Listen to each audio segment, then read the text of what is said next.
வணக்கம். தினம் ஒரு எளிய பரிகாரம் அப்படின்ற டாப்பிக்கில் இன்றைக்கி நாம் பார்க்க போகிறது வீட்டுக்குள்ளே தீய சக்திகள் நுழையாமல் இருக்கிறதுக்கு நம்ம என்ன பண்ணணும். உங்கள் கேலண்டரில் நீங்கள் எடுத்து பார்த்தீங்கன்னா வாஸ்து நாள் அப்படின்னு ஒரு நாட்குறிப்பு இருக்கும். அந்த நாள் அன்னைக்கு நீங்கள் வீட்டிலையே மஞ்சள் அரைச்சி நீங்களே அரைச்சி வீட்டுக்கு வெளியில் இருக்கிற அந்த வாசல் நிலவில் இருக்கிற எல்லாத்துக்கும் அந்த இடம் ஃபுல்லாக மஞ்சள் தடவிட்டு ஒரு குங்குமம் வச்சுட்டு கற்பூரம் காமிச்சு வேண்டிட்டு வந்தீங்கன்னா வீட்டுக்குள்ளே தீய சக்திகள் வராது. இதே மாதிரி உங்களுக்கு வேறு ஏதாவது கேட்கணும் அப்படின்னு தான் பரிகாரங்கள் நீங்கள் கேட்கலாம்.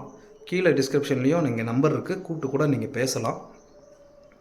ப்ளஸ் பார்த்திங்கன்னா இந்த வீடியோ பிடிச்சிருந்தா நீங்கள் எல்லாத்துக்கும் ஷேர் பண்ணலாம், லைக் பண்ணலாம், சப்ஸ்கிரைப் பண்ணலாம். எல்லாமே நம்பிக்கையோடு பண்ணிங்கன்னா எல்லாமே நல்லதாகவே நடக்கும். பெரிவாச்சரணம். ஹரஹர சங்கர, ஜெய் ஜெய் சங்கர.